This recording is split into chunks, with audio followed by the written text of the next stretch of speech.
Crawford. Big dog, just one time say your name, first and last name in the mic for me. Aaron Crawford. How y'all doing? Well, I guess we can just start off as far as the emotions coming off of the big win on Saturday and trying to contain that and move on from that big win, knowing that what you guys have ahead of you. How is that process going for you right now going into the Virginia week? Obviously emotions were high. You know, it was a crazy ending. It was one of the craziest I've been around. I've seen a few things since I've been here, but if we're going to focus on this weekend, it has to be put away by now. It had to be put away by yesterday.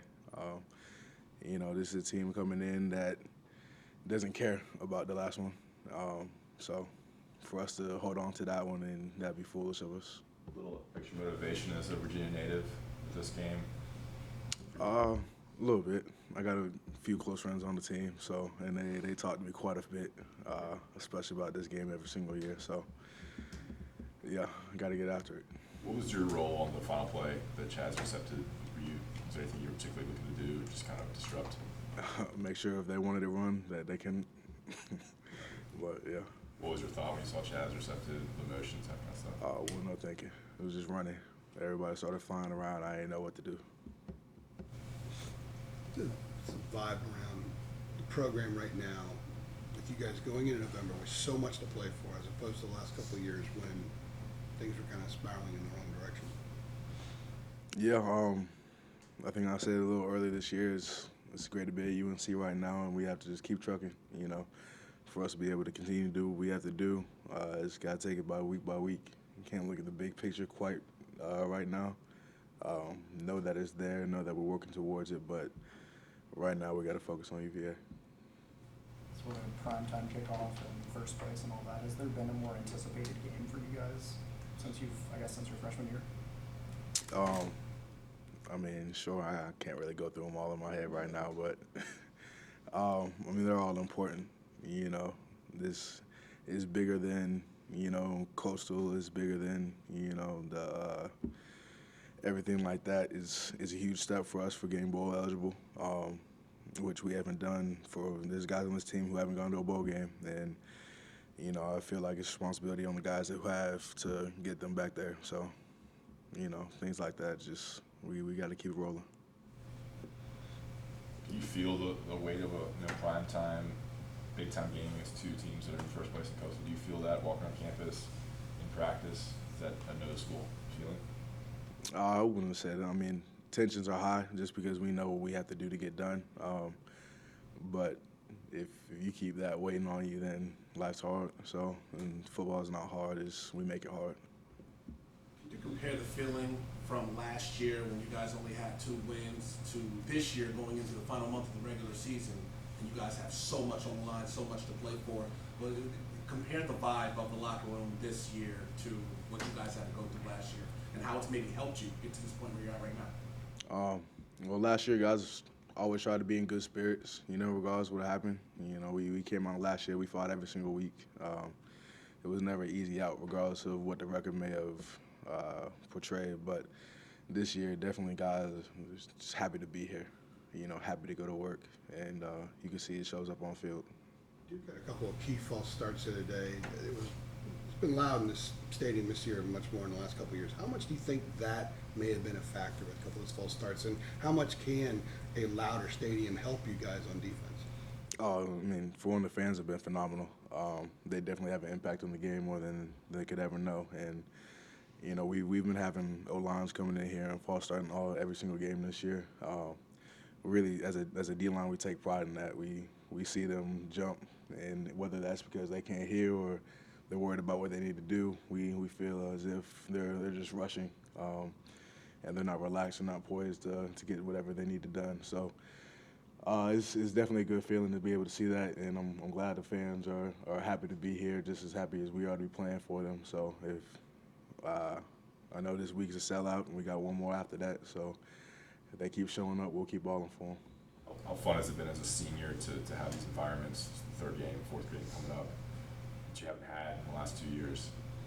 Yeah, it's been great. My only wish is that, the old guys that brought me in be able to see it. So. And the NCAA have made an announcement that they're going to move in the direction of letting players, have their likeness and everything. As a player, what signal does that send to you? It's great. That's all I really say about it right now. Were you a big fan of the NCAA football video games as a kid? Was. Any particular team or players that were your go-to? We just always updated the rosters, and whoever was hot that year. Are you one of those guys that still hangs on to it and updates it, or? No. Jeremiah Clark does.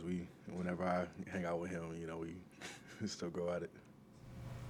Yeah, you had Boston College in Virginia on your final list with UNC. How close did you come to going to Virginia?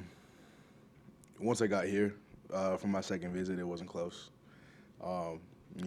3 great academic institutions, but I felt like it was home here, and I didn't get that feeling I was up there. So.